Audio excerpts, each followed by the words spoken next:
What is going on, everybody? Shout out to the PNW author by the name of J.L. Engel.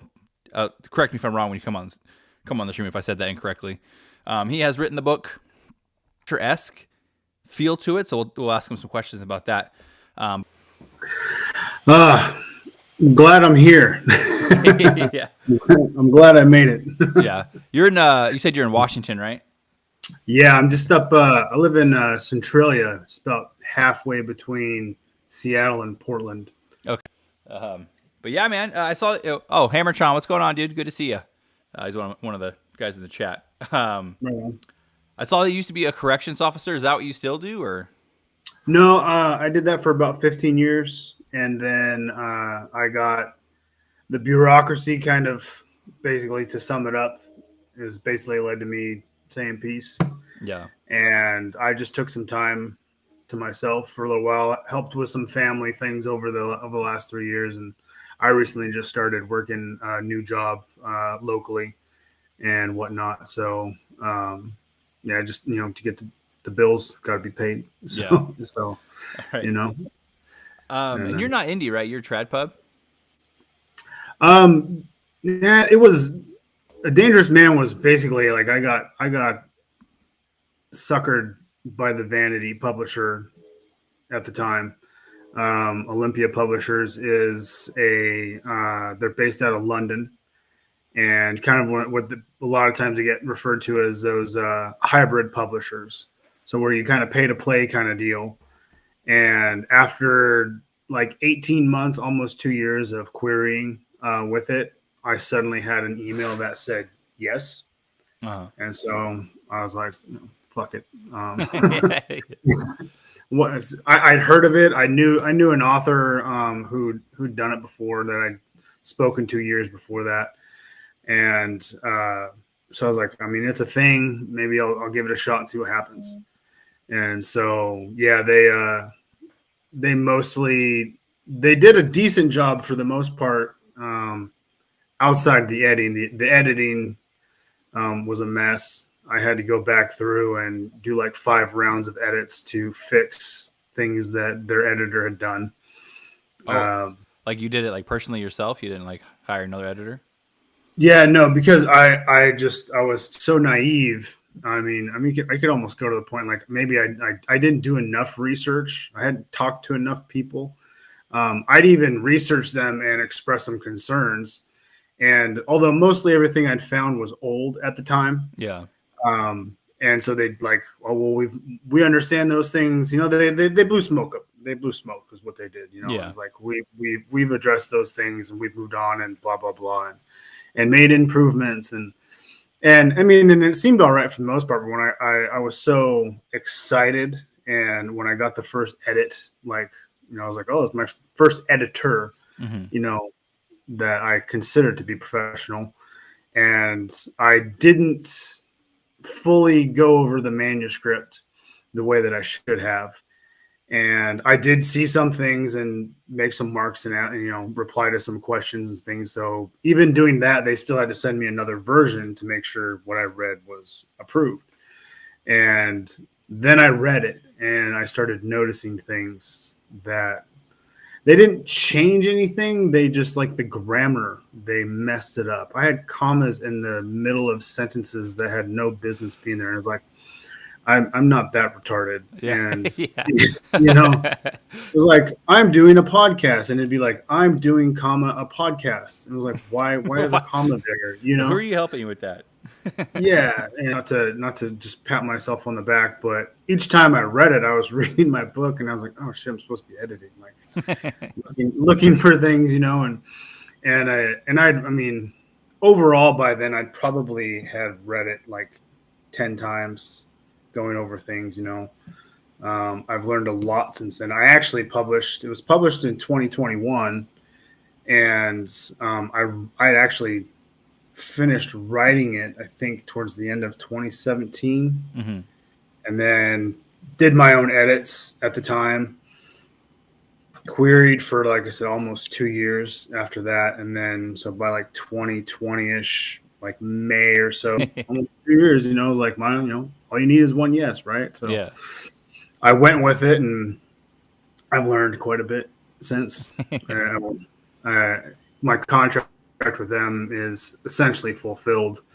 I'd offered them a book to redo, but I have no intention of doing anything with them because it's going to be the same thing. I have to pay them to publish, kind of a deal, and I'm not doing that. So if I'm going to pay for my book to be published, I'm going to make sure that I'm in complete control of it now. Yeah. So are you moving towards going full indie? So if you are going to pay, you're going to have full control.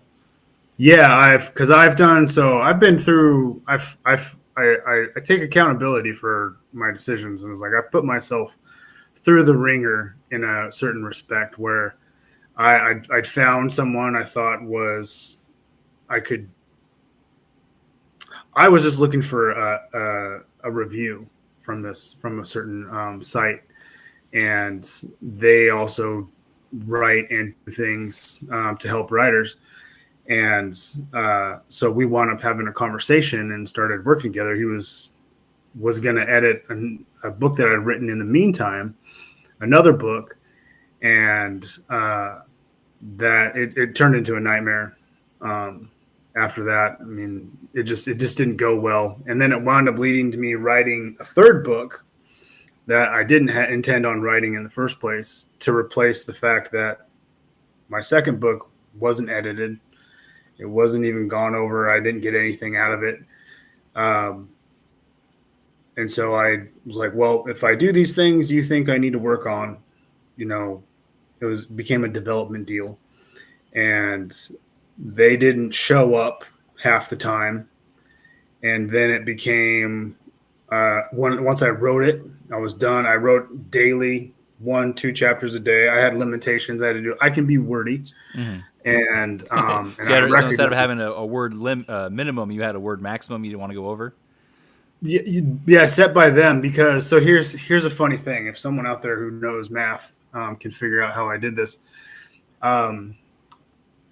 A dangerous man is somewhere in the ballpark of 160,000 words. Mm-hmm.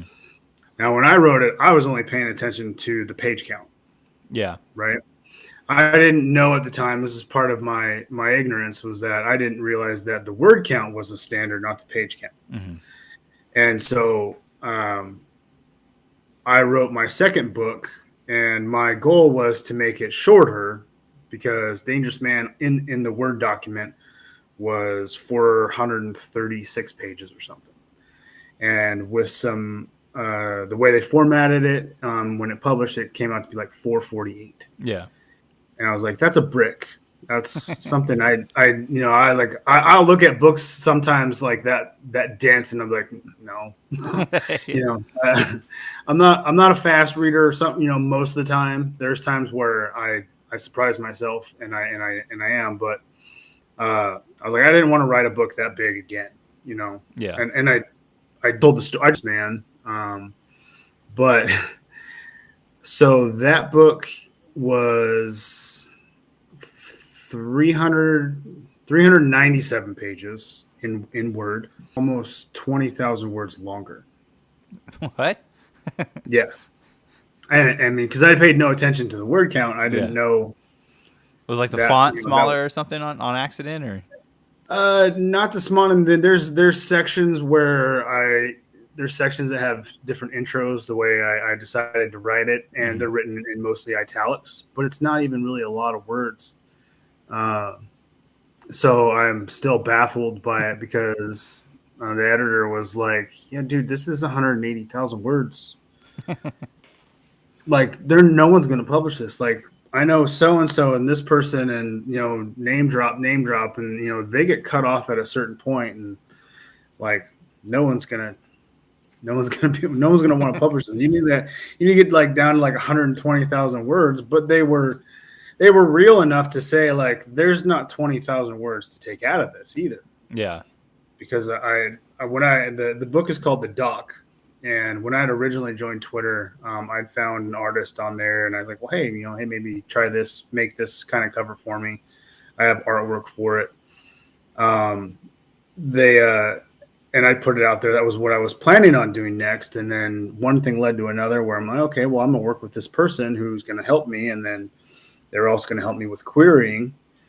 And that wound up at the end of the day. I wrote the third book, and in doing that, with all kinds of parameters, each chapter 2,000 word max. 1,500 to 2,000 in that range was what I was advised to do. So they're a little faster and punchier. Yeah, that doesn't sound like a big chapter. 2,000 words. No, it's 5 pages, like Yeah. in Word, so it's not really that much. And I was like, okay. And then they wanted to hit the 100,000 word mark. And by the time I got done, I was like, I think we both knew I wasn't going to meet that. Yeah. I was gonna exceed it just because of the way I write. And so I was like, I got to cut out so much, when you do your edit, and then I'll start doing it. He's like, well, do your self edit, drop what you can, and then when my edits come around, we'll start working on that. Yeah. And then it into, dude, don't worry about it. It reads too well. Like, it reads like it's 100,000 words. Yeah. And I was like, oh, well, I mean, that's an awesome compliment. Excuse me. And then it stayed that way because I was like, maybe I could bring it down a little bit. And they're like, no, don't worry about it. And then at the last minute, when things was like, we could edit a little more, but they're like, I think it's ready. And they're like, okay, cool. If you think it's ready, let's like work on my query. Let's get ready to send it out, And he's like, he goes, but we're going to do that. We're going to, use like who I am to kind of help with that. Like, you're going to have to drop it down like at least 10,000 words. And so then it became like a quid pro quo, like give and take. Like, if you don't do this, then you lose this part of the deal. Like, yeah. Where my clout can kind of come into play. And this is a different company than your first publisher? This was just an editor person that I'd found that I won't name because I'm not interested in giving them any publicity or anything like that, or even just mentioning them because I learned a lot. I learned a lot about the process with which they used that did help me some. I learned things that I needed to work on. So, I mean, there were some helpful things out of it.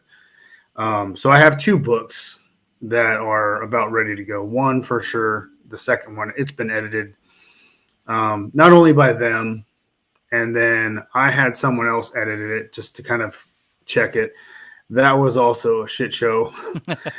And then I found a lady online on X. I'd watched her posts and stuff for a while and checked her out, and she's amazing. Her name's Viviana, and when we're done, I'll tag her in it because I mean she gave me the most detail. She gave me this could be better. I took these out and formatted it like this, like just specifically speaking of my query letter to start with. And this reads better. They want this, these things, this works. I would change something in here, and then like notes. Yeah. You know what I mean? Like things like kind of like what I expected originally.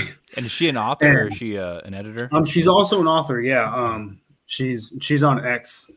She goes by Vivi. I don't remember her handle off the top of my head. I'll have to pull her up before we're done. But she was awesome, and she was super easy to work with. She's also a lawyer. She's doing. I know she's got some cool things going on with her book that she's written. I believe it's a psychological thriller, and then she also had I don't even know what to call it. She got chosen for some competition, like in France, some writing competition. Oh, okay. And it was kind of a big deal. And but she was super cool, down to earth, like no bullshit, not difficult to work with in any ways. Like, oh, I understand where you're coming from. You should know this. Do whatever you want. Yeah.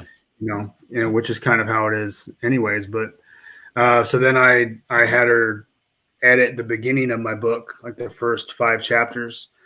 And that was worth everything I paid everybody else to do. Future, but she's so busy now because she does do a pretty awesome. She does everybody else's job. Yeah. With just the publishing aspect of it. And over the years, I've met people like yourself, people who love to read and review and writers, and there's this the writing community on here is really really strong, Mm-hmm. especially when I think you meet the right place to read my book. I've thrown it out there and I said, hey, if you like this, you'll like this. Like I did it today. Mm.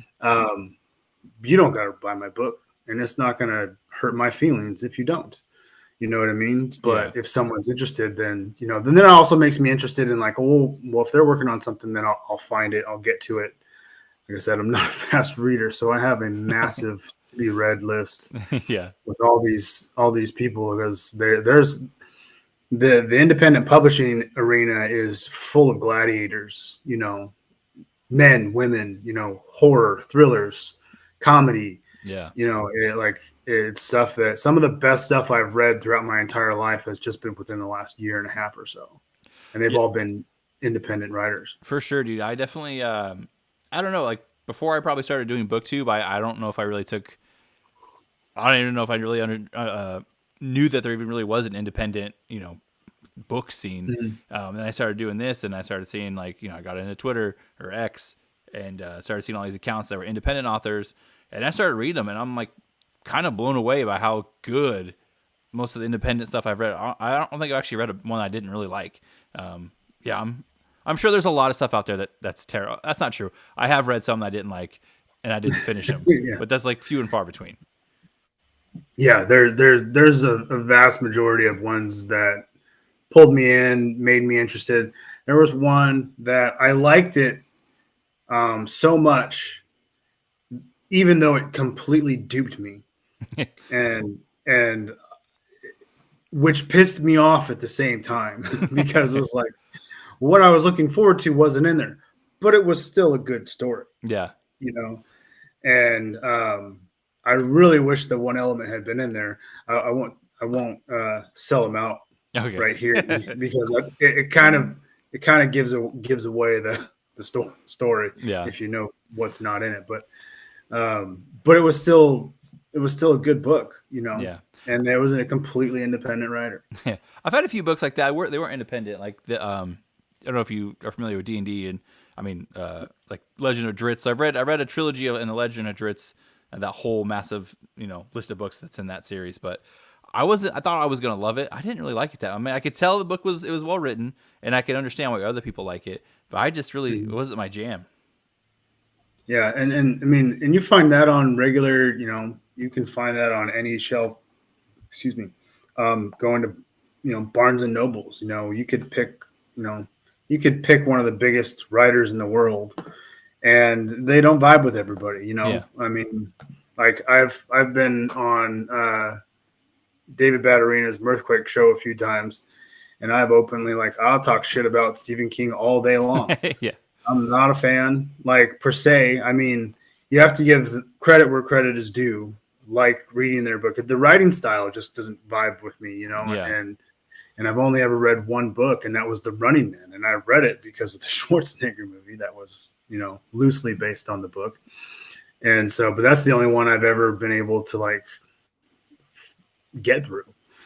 And it was mostly because I was young and I wanted to see how the movie and the book compared and how different they were. Yeah. And I hate that. If I see the movie first, I know that once I read the book, it's going to ruin most of the time. I don't know if I've had an instance where the book was worse than the movie. But yeah. I can't think of one. Yeah. I mean, Lord of the Rings is pretty close. Obviously, Peter Jackson changed some things, but yeah, I mean, you can't keep it 100% accurate. I think that might be one of the best book adaptations. I don't know if there's better one. The first two Harry Potters are really good. After that, I'm like, yeah, whatever. They're not as close to the books, but yeah, I can't compare. I've not read Lord of the Rings. The writing style, J.R.R. Tolkien's style, I could never really get into it. And then, but I grew up watching. I've seen the animated movies. Mm-hmm. I've watched. Those are legit. Like, are you talking about the old ones? Yeah, dude, yeah, from the 80s. Yeah, I just got Max, and they're on there, and I started putting them on. I'm like, this is like a crazy animation style. It seems like they almost mixed it with real effects. There's it looks like there's real people in it, but with a weird filter on or something. It was ahead of its time, really. Yeah. And I remember trying to read the books back then and just being it would put me to sleep.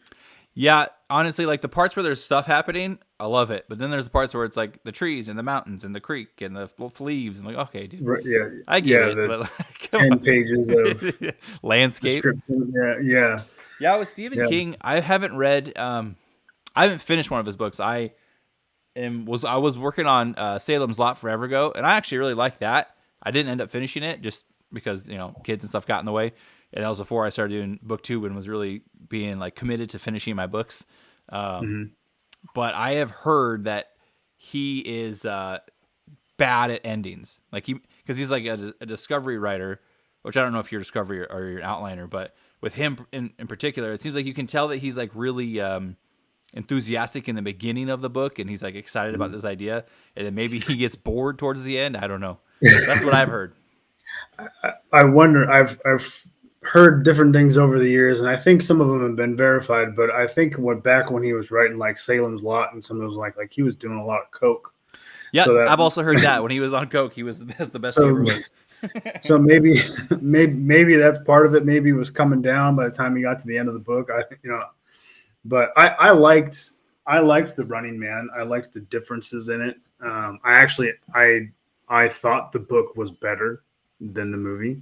The movie's pure fun, Yeah. not to be taken seriously. But the storyline in the first one, it's dark. Like it's way darker, than the movie that was made of it. And I know they're making an adaptation of it now. Yeah, I think I saw that. So Yeah, it's I dark, know, man. I made it to the vampire stuff was just starting to get like pretty like it was ramping up. Like the priest was in the hospital, and yeah, was he in the hospital? I don't know. Yeah, but it was getting serious, and then the worst time ever to put the book down. But I need to pick that back up and finish it. yeah, I mean, but I've seen the movies or the series that get made from his stories. And I was like, I like the stories. If that's the story, however, whatever silver linings they use to adapt it, and add or take away, I'll never know. Yeah, But the general storyline, like I've liked, So I mean, I can't say I'm not saying he's a terrible storyteller. yeah, Just his writing style never really stuck with me, and because like I used to love. One of the favorite movie adaptations of, I think, a short story of his was, The Night Shift. mm-hmm. And I think that was made in the early mid 80s. And it was about these people, I don't know, they wound up underground in a mine, and then this giant rat thing came out. And it's been a long time since I saw it, but it was like, it turned into a monster movie basically. And it was fun. Yeah. And then there's Maximum Overdrive is one that I remember watching growing up with Emilio Estevez, and the something with the moon happens and it turns all the electronics and the vehicles come alive, and it's like it's wild, Yeah. But yeah, other than that, I mean, there's a lot of people you can think of adaptations, they make it. It's most time the movies, they never get it right. No, yeah. And so Well, I don't know if necessarily are. I don't think they really care about getting it right. They just, they bought the license to the IP, and they're like, okay, now we can do whatever we want with it, and let's just. Right. Well, and then they think like, I mean, if say like, so the Running Man movie, for instance, Edgar Wright, who's filmmaker, screenwriter, he did Baby Driver, and which is a movie I liked, and Scott Pilgrim versus the World, which was a fun movie. But he's a fan of the Running Man. He wanted to adapt it. So however that came to be, it's like someone who's a fan, like, or like all the adaptations Mike Flanagan's been doing. He's basically he's building a career on adapting Stephen King stories, Yeah. and fans of his writing are saying that, he's doing a killer job about it, so there's differences there where, because I've written a screenplay and that's being worked on, being sold still, and learning about these things is like, well, once the studio or whatever company buys it, once they own it, you can't, like I said, they can do whatever they want with the property. Yeah. And then it's up to them to figure out whether or not how loyal they want to be to the fans in that adaptation. Yeah. You could do something really stellar, and like I said, like the praise that Mike Flanagan is getting, or you can fuck up $1 billion game, with a billion fans across the world, and screw up Halo. Yeah. you know, Oh, I mean, Halo, The it's Witcher, Rings of Power. Yeah, it's just yeah. I mean, you could the laundry lists of the failures are much longer than the ones that are successes. I So can't believe. So I love Halo. I grew up playing Halo. I was like 13 when it came out. Like that. That's my jam.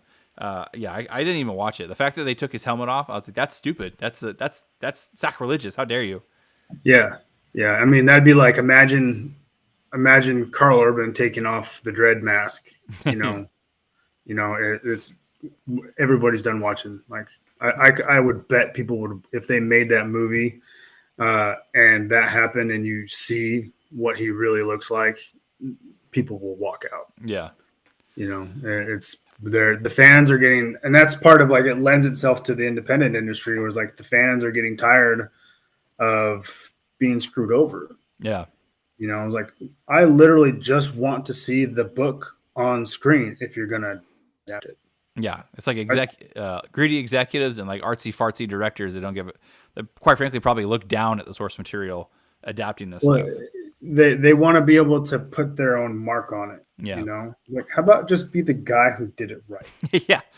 Like Peter. I mean, Fucking I know legend. people have complaints to Peter Jackson. He did a couple things different, but for the most part, I mean, his trilogy is below. I It's love pretty watching those solid. movies. Yeah, I love those movies. Yeah, yeah. I Uh, mean, if you did all that right, you'd write your own ticket forever. yeah, Because every fan would come, and sing your praise and be like, if this guy's adapted, like, oh, Bruce adapted Halo, and it's exactly what we wanted to see. yeah, right.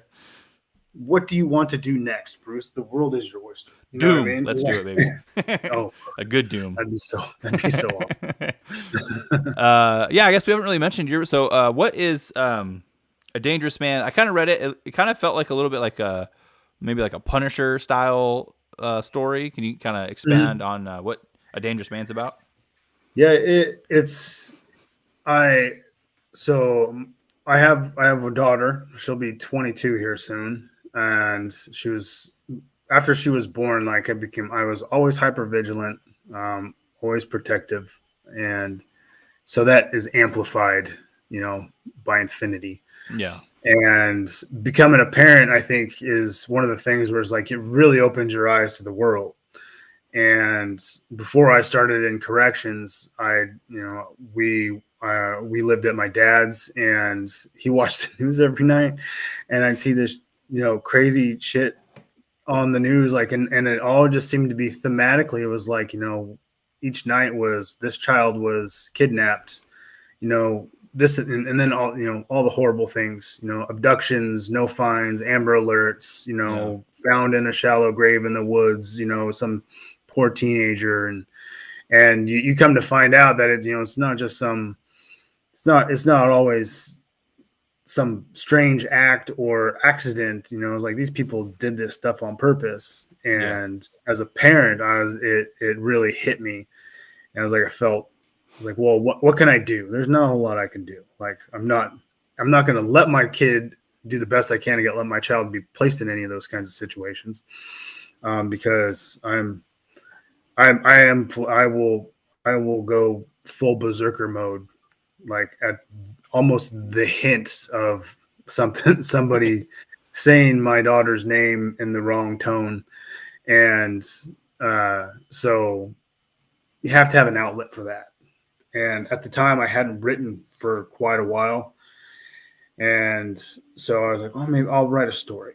It was like something's got to combat this. So I started looking up some information on some of these news stories, and then one question led to another, and next thing you know, I'm down the rabbit hole of human trafficking and realizing, like, that's probably one of the most terrible things in the entire world that can happen to anybody. yeah, And I got stuck there.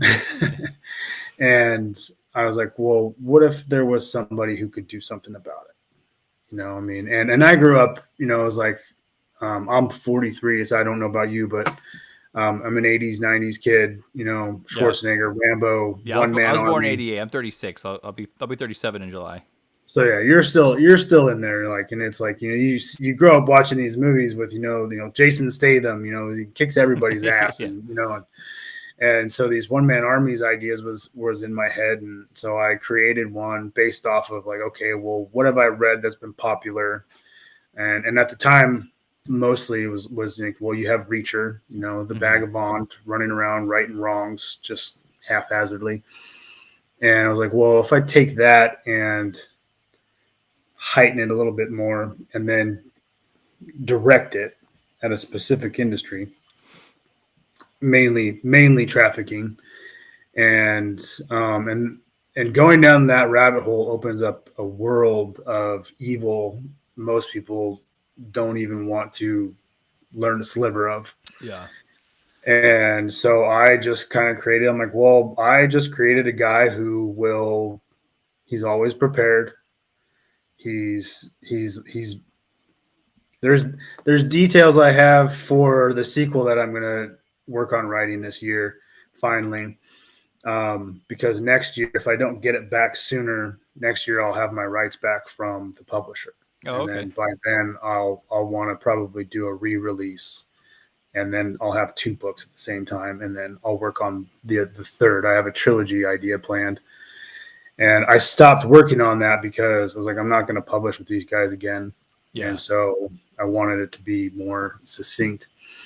But the idea continued from there, and it grew into this man taking on an entire organization, and he's just, my idea of him was, and I have not seen anybody say this, but he's essentially I've written a slasher story, because he's the shape, he's the Jason Voorhees of the trafficking world. But he's, when he shows you can't kill him. He always has a plan. He's always prepared. He's got the skills. He's big. He's fast. He's strong. Mm-hmm.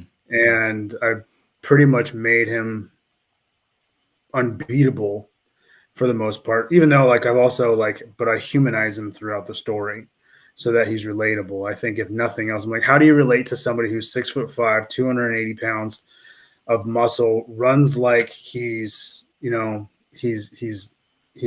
running back, runs fast, runs that fast. He's so strong, whatever. He can do all these things. How do you relate to somebody who goes around and he's at the certain point where the story meets him, he's already killed a couple hundred people? Yeah. Like, cut an entire swath across the country, damaging these organizations. And I was like, how do you relate to that? And like, well, I just used the emotional grounding is like, well, he's a father, and he just happens to be a father who can do everything a father would and should want to do if something had happened to their family. Yeah. And I just springboarded it from there. And I did have to kind of renegotiate the way that I was going to have the story going, because I kept having it. I'd work on it. It'd go to the side, work on it, go to the side. And then Taken came out in 2008 or 2012 or whatever It's it been a was. second. Yeah. And so I was like, oh, damn it. That's kind of like what, that's what I was going to do. And I was like, so I had to kind of revamp things a little bit. And so Taken is always a great way of relating what the story is to people. And the Punisher, of course, is an influence, because you don't grow up in the 80s and 90s without looking at comics. And if you look at comics, you found the Punisher and you know all about Frank Castle. Yeah. And that idea of punishment over versus justice, and context, and why, and like I like morally gray characters. And so, I mean, it was something that I resonated with, because you have something happen, you're like, well, that's not fair. Why are they doing this? Well, how come they're only doing this much? Why aren't they getting sentenced more? Or whatever a crime could be so terrible. Because working in the jail for 15 years, I've seen any number of sexual predators that came in who'd done horrible things. And only one time, maybe a handful, but one time I specifically remember one guy who it hit everybody, was like, he was so bad, he got like 90 years. Jeez.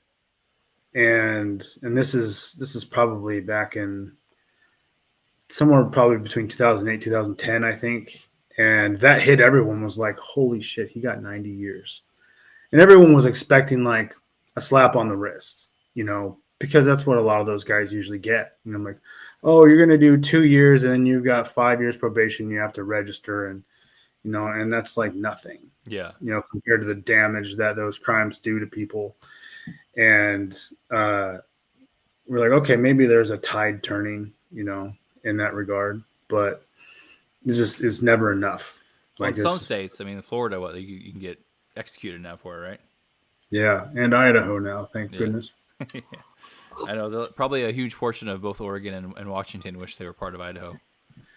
Yeah. Have you ever seen those secession posts that people will make? Yeah, I think so. Like they'll cut out like part of Washington and go around Seattle and like basically encompass 3/4 of it all the way down and like circle around Portland. Like, Yeah. it's and then let's just make this giant state of Idaho. Yeah. Yeah. I wouldn't mind living in Idaho. Yeah, that kind of stuff is. I mean, I have 3 kids. My oldest is a girl, then I have 2 boys. But that stuff is not easy to even hear about. Let alone, I can't imagine like the guys on the ground that are going in and arresting these sick bastards. That's gotta be hard to sleep after doing stuff like that and seeing the evidence. Oh yeah, and I can only imagine. I still want to get a hold of an organization and work with them. I'd love to do some work voluntarily or something.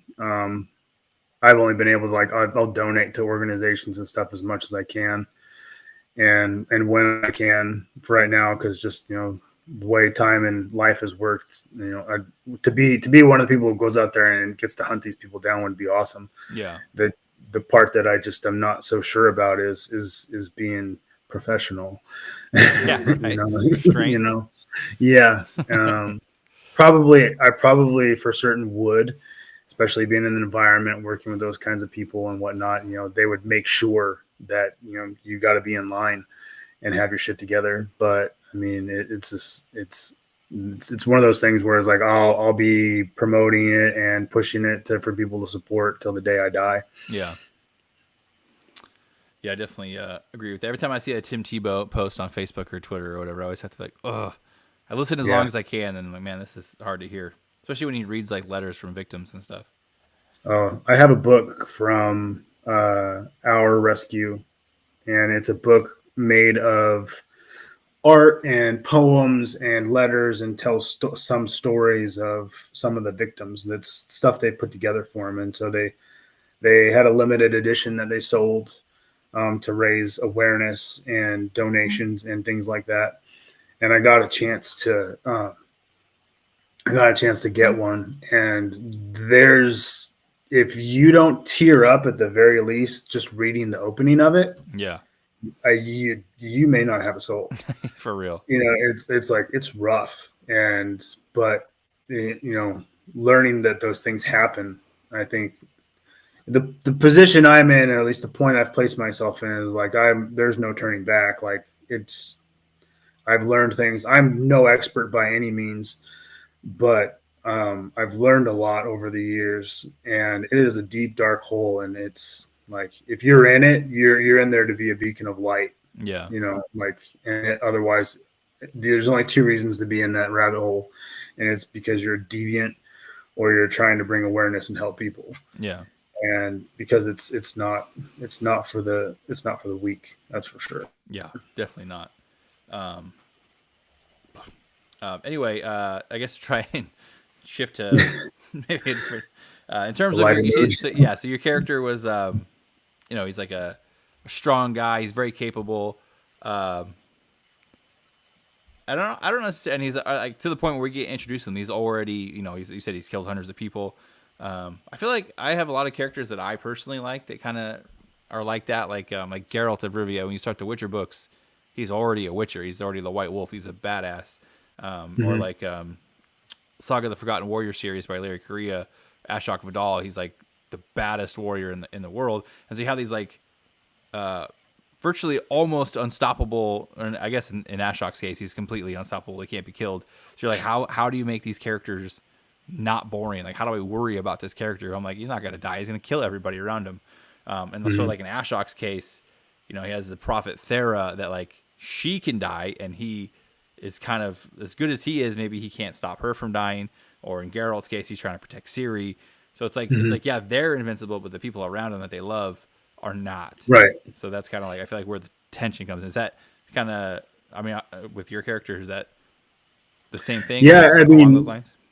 I know Witcher as a video game. I've never played it. Mm. But I know it mostly from the series. And so having learned that, was definitely interested and understood. Same thing you're saying. You know, it's like this guy is pretty much like all he's got to do is take a potion or whatever, and like good luck. Yeah. You know.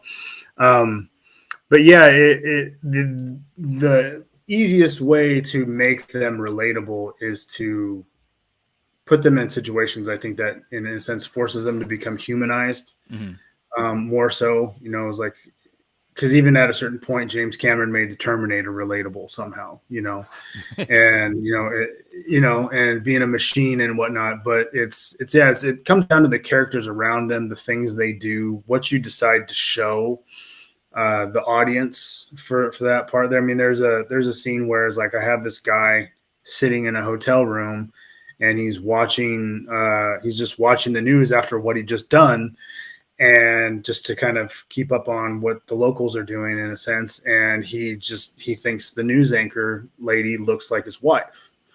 And so you just like, I use that to kind of sift through the memories and like what it invokes in him, and kind of like a reminder of what he's fighting for, why he's doing all this, Yeah. And I think those are things that are relatable for people to read, in a sense. Is like, well, like we've all, like the majority, we can't say we all, I suppose, but I mean, the majority of people have loved and lost.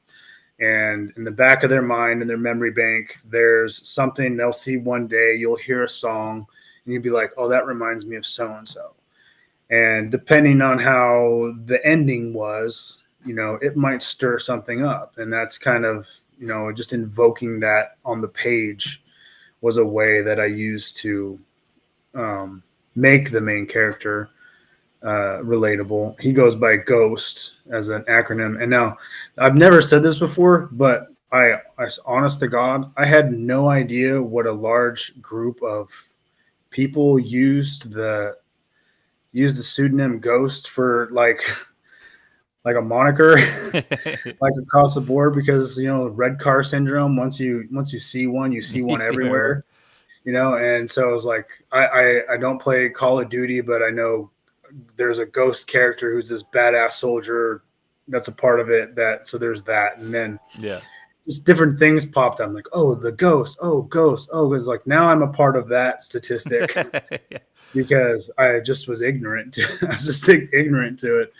And but I would say my Ghost would end every single one of them without much effort. See, I think Game of Thrones Ghost is a dire wolf. Yeah.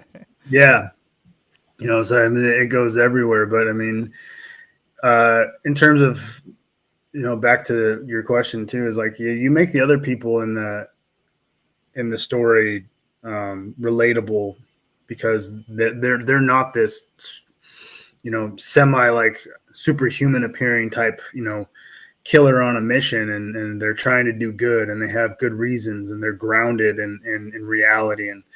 And I have a few moments that I had compliments on. One of them I can't give away because it's really big, but there's one moment that's leading in towards the last, maybe leading into the third act, that's almost kind of a catalyst.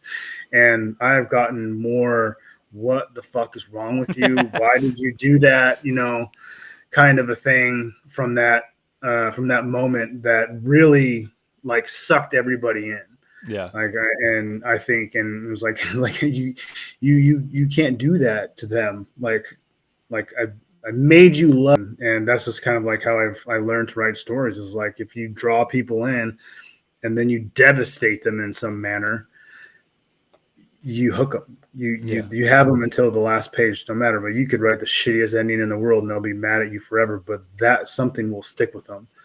And there's a moment in that book that has been that moment for me. And I think I stuck the landing, but uh, things like that people can, I mean, they can relate to aspects of different characters that, I mean, I can't really describe that person very much otherwise without giving Yeah. it away. But and, you just make the people, you'll think of somebody like maybe the officer that I have in one of the interviews with the journalist that I write about, like could remind you of somebody, Yeah. and because I tried to be as realistic with those people as possible because they're not the ones going over and above what the normal person is capable of.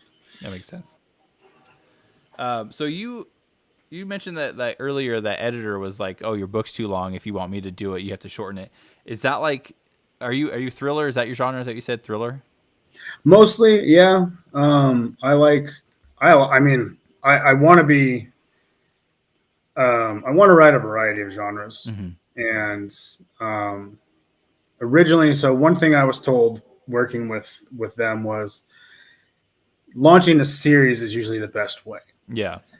And that made sense. It was not something I wanted to do per se, with the book that they were editing at the time. And then even with the one I wound up writing, it was like, well, if you can't get this one done to help me get started, how about I write a new one?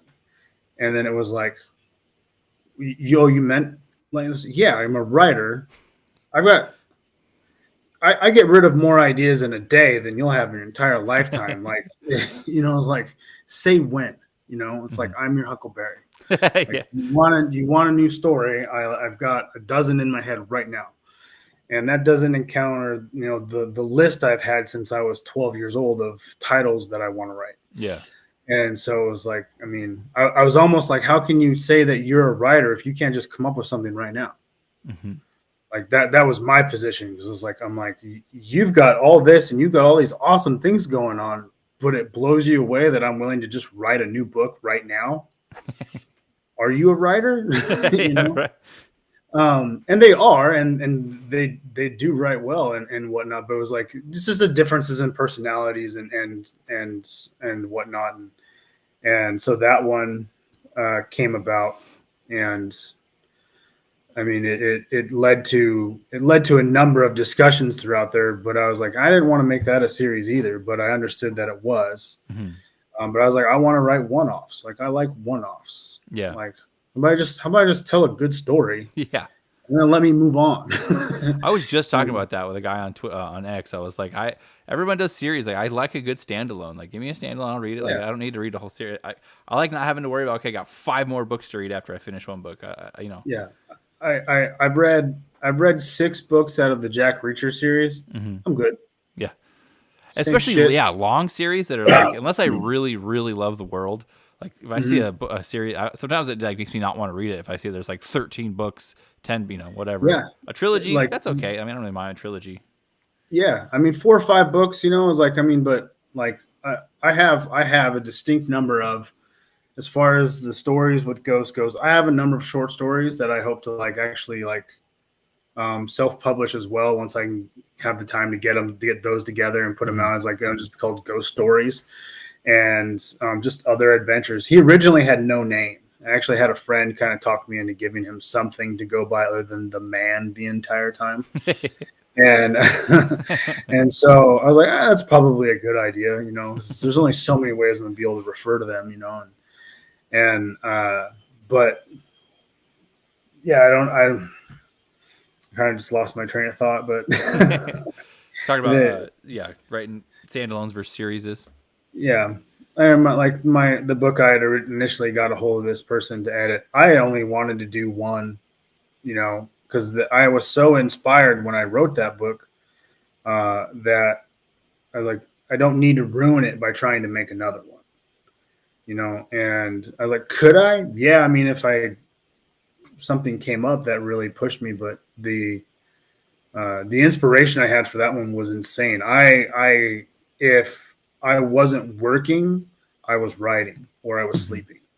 Like I couldn't let it go, and I wrote it in a very specific way that I mean, I have to self-publish it. It's the only way to get it out there as authentically as I'd like it to be. Yeah. And it's going to be a brick. I mean, it's only 397 pages in the document, but I mean, if it translate being formatted into a book that way, I'm told that 180,000 words is like 550 pages plus. Yeah. And like, I'm not gonna like. I normally wouldn't buy that book, but Yeah. I mean, which is a there are people that do that. I mean, I'm not.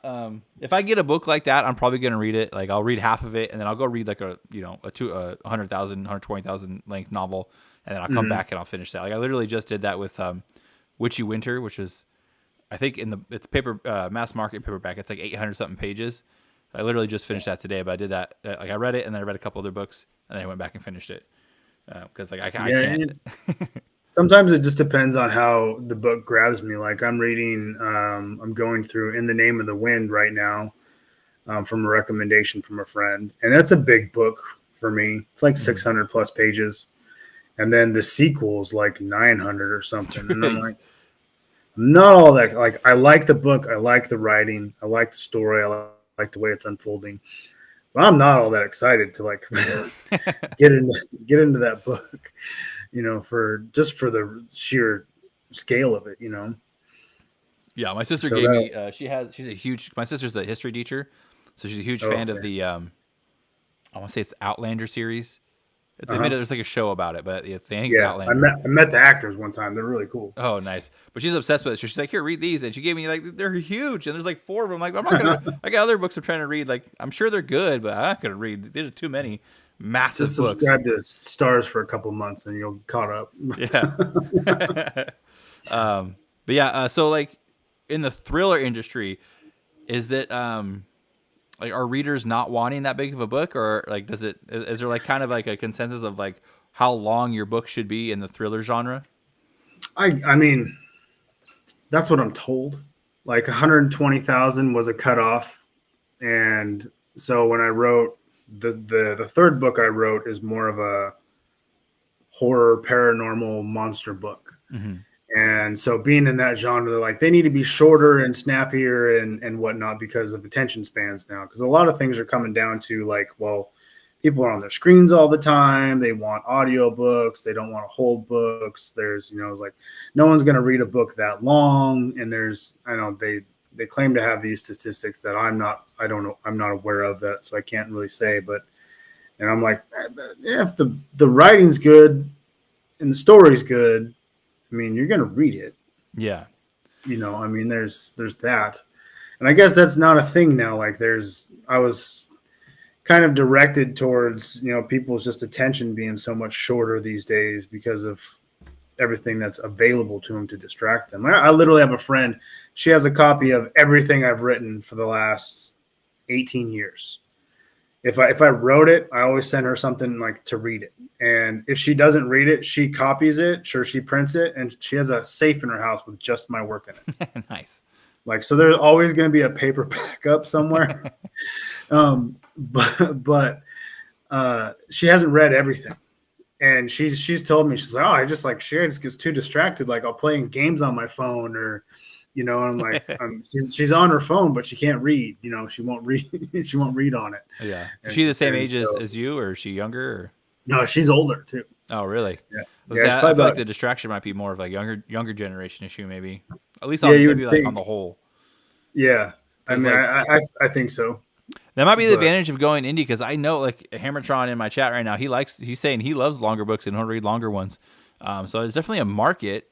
Maybe publishers don't want to do it because there's not a big enough market for them to invest the marketing and stuff in an author. But indies might be able to take advantage of maybe that underrepresented market. Yeah, well, and I think it is too. But there's also the angle I was given was the business angle. Like, well, the cost of doing hard books, cost of that many pages, and things that I don't know enough about to speak on. But I was like, it makes sense when you just kind of throw it out there and you throw that on the wall and let it stick. It's like, okay, business wise, if my book is if it's this long, when it could be this long, how many, that's going to affect the cost of sales. And is someone going to pay more for this version or for that, less for Mm-hmm. this version and get something similar? I mean, it makes sense, just kind of in a vague sense, I mean, business wise, it does. I mean, cost comes down to cost. Everything comes down to cost. Yeah. But at the same time, if you wrote a book and like 1, 2, 3, 4, or 5 people who I like, who have similar tastes, says, this is a banger, blah, blah, blah, blah, blah, read it, 5 stars, whatever. I'm going to look at it. Yeah. I'll probably, if nothing else, download a sample to get me started and then be like, oh shit, I'm buy that book. Oh, well, it's 750 pages. Well, I guess here we go. Yeah. Because, if you can garner the intrigue with a good story, Yeah. I mean, that's what it should be more about, is the story. And I think with independent authors, what you see is, I mean, they can do what they want and they don't feel restricted. Don't say this, don't say that. If you can think of it, someone's probably been told to take that out of their book, Yeah. or I'm not a fan of yours because you wrote about this, and it's like, okay, well, if you're that sensitive, maybe don't ever read my stuff again. Don't Yeah. Right. Yeah. I mean, you get certain audiences at a point in time where it's like they think they have to tell you why your book sucks, Yeah. and that's fine, like you're welcome to it, and I find I actually haven't really ever had a bad review, but so knock on the plastic table I'm sitting at. But it's just, I mean, it's a matter of time, and it comes down to how someone's going to handle those things. It's like, I don't care. Like, it's not for everybody. You have to understand that. Like, and so if you write a longer book, like one of mine that I'll be releasing hopefully by the end of the year, or maybe into the beginning of next year, it's going to be a brick. And I'm a hypocrite because normally if it winds up being as long as I'm told it might be, I normally wouldn't buy it. Yeah. But buy mine. There's people that will. They're definitely yeah. I don't have an issue with long books. I just, at the point in my life with 3 little kids, I don't have time to sit and enjoy a really long book. Right. And then that's the harder part too, is like life is happening, and you have some people like, I mean, shit, this Name of the Wind book, I think it's 650 pages or whatever. I have a friend who would read that in a day. Jeez. That's in between work and doing family stuff. Like is he like a legit speed reader? Legitimately, yeah. He read we grew up together. He would eat peanut butter and jelly sandwiches every day, and he'd read the Wheel of Time series over and over and over again. I'm not a slow reader, but I am legitimately jealous of speed readers because not only can they read fast, but they retain the information. Yeah, they comprehend it all too. Yeah. He could recite parts of it to me, like he's telling me, "Oh, dude, this part of this book, this war themes, blah blah blah blah blah," and I'm like, I have no idea what the. But they love it, and that fan base, and I'm jealous of people who can read faster. Like, yeah, I would love to be able to. There's been books like, I mean, John Davies' Muscle is a novella. I ate that up in a night. Yeah, it's a little over 100 pages, I think, and when I read Sledge versus the Labyrinth, 2 days. Like, because the story was intriguing, the style of writing moved along fast, I mean, and it just comes down to like, does it reach something that you're interested in reading about? Yeah. And I'm like, yeah, I'll eat it up, and then I'll turn around and tell you how slow of a reader I am. Yeah. Yeah, some books are just like the prose is just very concise, and you just flip through the pages. It just goes by quick. Yeah. But with like, I'm curious, like, with as far as like publishers not wanting to go with like the bigger book because of the the overhead and stuff. Like, obviously ebooks should alleviate some of that, but are you I think Hammertron asked about it earlier in the chat. Have you looked into like Amazon print on demand? Would that help kind of alleviate the issue, since you're not like printing so many ahead of time? You just print them as they're purchased. Yeah, that's something I'm gonna have to look at. I'm not well versed in those things that I have to learn leading up to publishing independently. Mm-hmm. So I'm not the one to ask about that, but I would hope so. Yeah. I don't know why publishers maybe don't do that more, but who knows? I don't know what they're thinking. Most of the time, like now I've learned to look at them as like little evil corporations that are, manipulating so many different things in this world. Yeah, because they probably like they pick up your book and then they probably print a set amount. So they're Mm-hmm. like, okay, we're gonna sink this capital into this, at the bare minimum this much, and if we don't Right, and then see recoup how that, it fast it doesn't. sells, and Yeah. yeah, So I can and kind of so I mean, understand where they're coming from, but I think that's kind of maybe the advantage of sounds like being indie. yeah, and you have full control of what the cover looks like Yeah. how much acknowledgement you want to have, and I've enjoyed. I know Janelle Shakey's done it. Um, Steve Stark has done it, where like there's a little bit of a I don't even know what you call it. There's an explanation later on, like at the end of the book, like this is the inspiration for these stories or for this, and Mm-hmm. I like that kind of thing. Like I read Stephen Graham book recently, and he does that in the back, like how'd the story come about, Yeah. and things like that. I like those kinds of things because, I mean, it could be a paragraph, be like, yeah, I wrote this story because I saw this log line for a movie, and I'm like, hey, what if? And then boom, I have an idea, Yeah. and so I wrote it, and so it's not all that exciting, but here it is.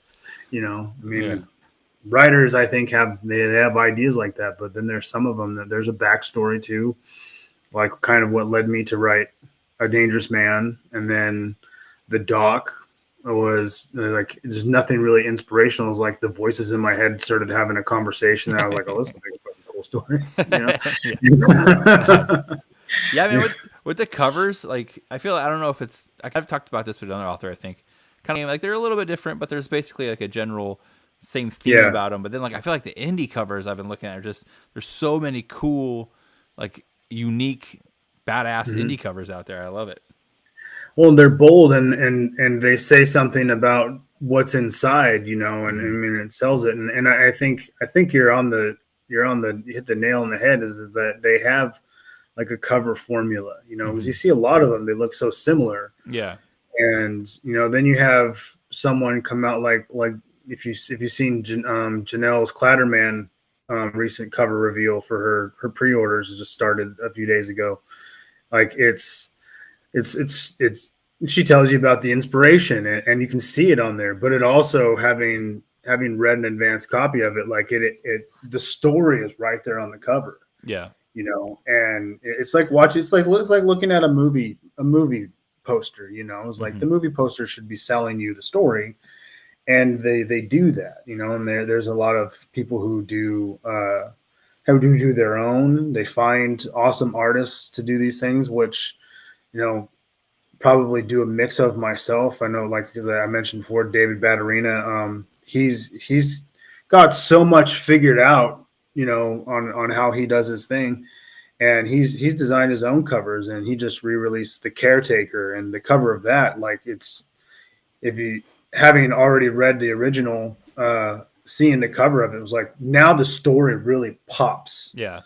on the cover, and it grabs your attention, and it's intriguing, and if nothing else, it does its job and makes me want to turn it over and read what it's about, Yeah. and then being like, okay, you can correlate what I'm reading, what could possibly be in this book, on that cover, and Yeah.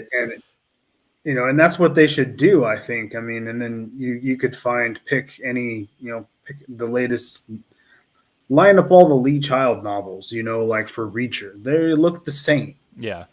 There's nothing distinct about them that stands out, other than they're like, it says Lee Child, you're reading a Reacher book, and so you pick it up. The cover really doesn't matter at that point for them, Yeah. but it'd be awesome if they did.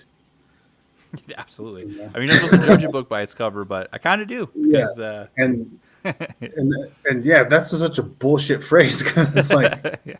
if the cover doesn't grab my attention, maybe the title will, Yeah. at the very least. I've seen some trashy covers, but the title is like, oh, that's cool, Yeah. and then be like, oh, okay, this is an interesting story, and then been pleasantly surprised, even more. But I mean, yeah, I mean, it's, as far as independent publishers go, with what a lot of the authors are doing, the people they're working with, or whether they're designing their own.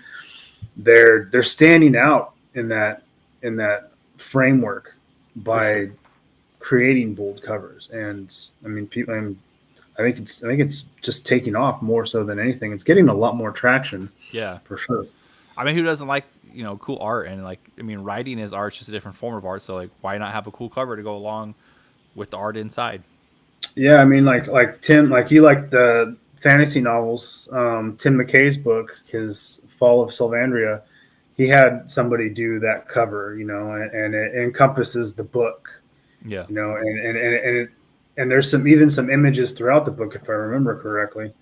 Um, but he had someone do that, and so you're putting that on display. So it's like you can also help someone else shine at the same time, Yeah. pay that forward. You might have paid for the cover, but it'll be worth it by getting somebody else's name out there because their artwork is on display every time somebody opens your book or says, "Hey, dude, read this book." It's like, Yeah. yeah, I'm like, oh, whoa, this cover's badass. But yeah, the artist is inside. Yeah. You know, Yeah. yeah, you get a Yeah. 2 for 1. Yeah, man. I think Wargate, they have on their Galaxy's Edge series like some of the best covers I've seen. And I know that's Wargate. I don't. They're obviously a publisher, but man, they have these. I don't know if you're familiar with any of the Galaxy's Edge books, but there's like the Tyrus Rex books. Those covers, they remind me of the Metal Gear Solid old covers, like the game from the games, like just Oh, hell really yeah. cool art, man. Hammertron in the chat said he enjoys the oil painted covers on the books in the 80s. I do like me some good retro art, man, or like the old like Dungeons and Dragons, like Arcana Mhm. art and stuff. Like Really cool. Conan. I mean, the old Hmm. your fantasy fiction that started. It was like you had. I mean, those covers were done by Frank Frazetta and Ken Kelly. Just masters of their art. And it's like you. I think Nick Horvath. He's a huge Conan fan. Yeah, He can definitely speak to this more than I can. But we had brief conversations where it's like, you know, Frank Frazetta used to do a lot of the covers for Robert E. Howard's Conan books, I believe. But so a lot of those covers, the original ones that are done, are by real specific fantasy artists. yeah, That's what the covers used to be. Like, well, what happened? yeah. Right. You know? Yeah, I don't really unfortunately I don't know a lot of artist names. I do have a Conan book, and I don't know. I just like the old style, man. It's fun. And you know what I really like is when there's like not necessarily an illustrated book, but like so like Warhammer does this, like the Horus Heresy at least. They'll be like you'll be going through. There'll be at least like 2 pages that have like some kind of art that depicts a scene from somewhere in the book, and it's Oh yeah, rad. Art yeah. Snow Art Snow does that on her Watcher of the Damned series as well, and those are actually she drew those. They're like hand drawn art that she just like included with I her book. I've heard of her. I've heard Yeah, of those books they're recently. good. Yeah. Yeah, I'm doing a book club right now with her first book, Watcher of the Damned, Transmutation, Texas. It's cool. It's like a Fallout kind of vibe, post-apocalyptic Texas, which I can't really tell if it's different from regular Texas or not. It sounds like something she just pulled from just like her life in Texas and put it in the book. But yeah, maybe the pigs are bigger in this one, I guess. But yeah, man. They get pretty damn big down Yeah, there. I know. I would love to go and do one of those like helicopter hunts. That'd be so rad. I had a friend who'd invited me years ago, but we never got around to it. But they did with some other people after I'd left the jail. They went down and done it and had a great time. Yeah, So yeah, it's on the bucket list for sure. yeah, definitely Yeah, because they have a lot of them to yeah. shoot. It's a noble cause. It needs to be done, and it's hella fun. I'm sure. Yeah, and Yeah, bacon. yeah. That's all I need. Hell Bacon. yeah.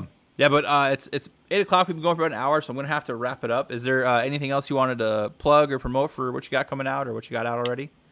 Not so much. I mean, to plug. I mean, I have some things in the works that I'm going to be.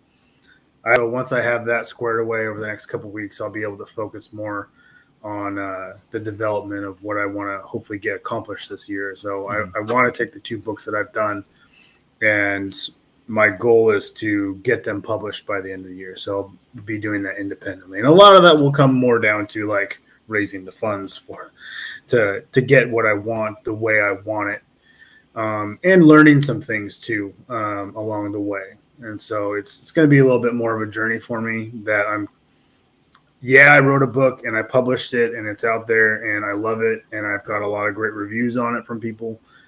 But I also need to. I'm dipping back. I'm jumping back into the arena in the sense where it's like I have to learn some things to do what I want to do. So it's going to take some time, but um, yeah, I mean, once that comes down, I'll be throwing it all over the place. It's just kind of one of those work in silence kind of moments, Yeah. so that I'm not talking more than I can deliver because I like to be able to bring something quality to the table to join everybody with, and I'll have a couple of really good selections once I get that finished, I think, and then just keep on writing, man. It's always there. Yeah. Hell yeah, man. Yeah, I follow you on X. We follow each other. So yeah, as I see you post that kind of stuff, I'll retweet it and yeah, try Yeah, to man, I get some appreciate it. eyeballs on your stuff, dude. Yeah, thank you. I appreciate it. This was a good time, man. Thanks for having me on. Yeah, had a good chat. Thanks for coming on. You have a good evening. You too, brother. Yeah, see ya. Take care.